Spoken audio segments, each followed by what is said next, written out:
রুমা আক্তার, বয়স ২৮, ময়মনসিংহের গৌরীপুর থানার তারকান্দা এলাকার নজর আলীর মেয়ে। কাজ করতেন ঢাকার একটি বিজ্ঞাপনী সংস্থায় ম্যানেজার হিসেবে। জসিম ব্যবসার পাশাপাশি চলচ্চিত্র প্রযোজনাতেও যুক্ত ছিলেন। এই পরিচয়ের সূত্র ধরেই রুমার সঙ্গে ঘনিষ্ঠতা গড়ে তোলেন জসিম।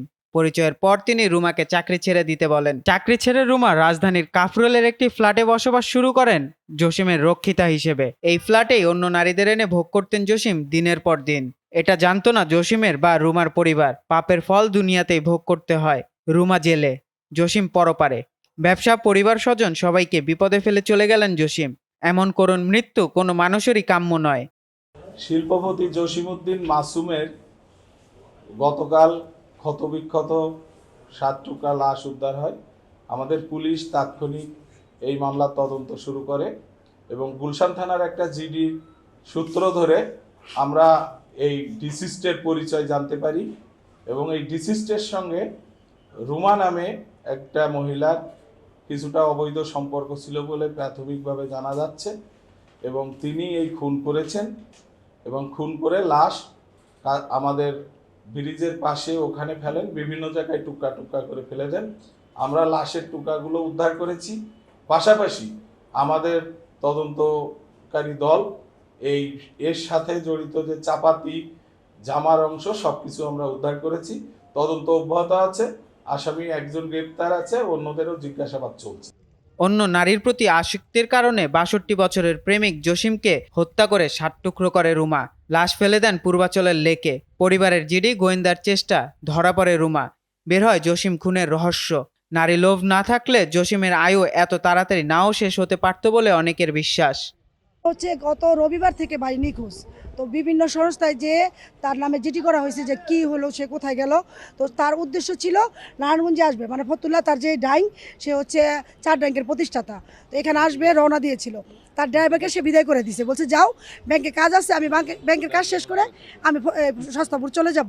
ড্রাইভার চলে গেছে। তারপর থেকে কী হয়েছে আমরা কিছুই জানি না। তো কালকে গত রাত্রে খবর হয়েছে যে এখান থেকে একটা লাশ আনছে ভিক্টোরিয়াতে, আপনারা দেখে যেতে পারেন। তারপরে আসার পরে রাত্রে আমরা শনাক্ত করতে পারছি এটাই ভাইয়ের লাশ। এতটুকুই। এখন কে বা কারা মারছে আমরা কিছুই বলতে পারি না। এটা পুরোটা আইন সংস্থা খুঁজে বের করবে কোথা থেকে কি হলো, আমরা জানি না কিছু। এতটুকু।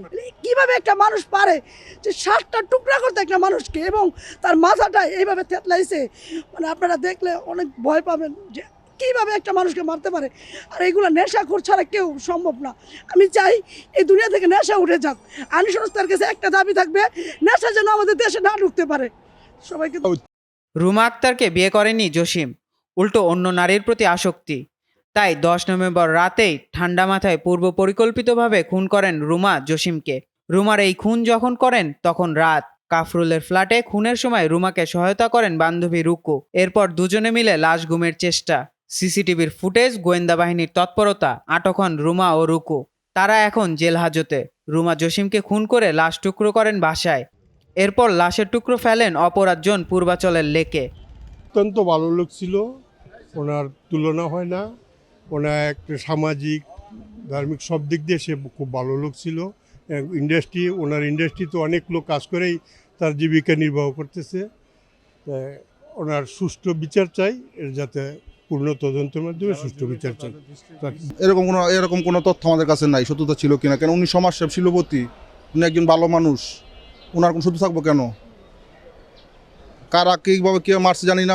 আমরা যে সুস্থ তদন্ত বিচার চাই এবং শাস্তি দোষীদের সর্বস্ব শাস্তি, ফাঁসি চাই। 10 তারিখে নিখোঁজ হওয়ার পর থেকে ওনার মোবাইলে আর ওনাকে ট্রেস করে পাচ্ছি না। দেন আমরা গুলশান থানায় ডায়েরি করি। তারপর গতকালকে তো সংবাদ পেলাম যে ওনার লাশ পাওয়া গেছে। জাস্ট এই পর্যন্ত, আর কিছু না।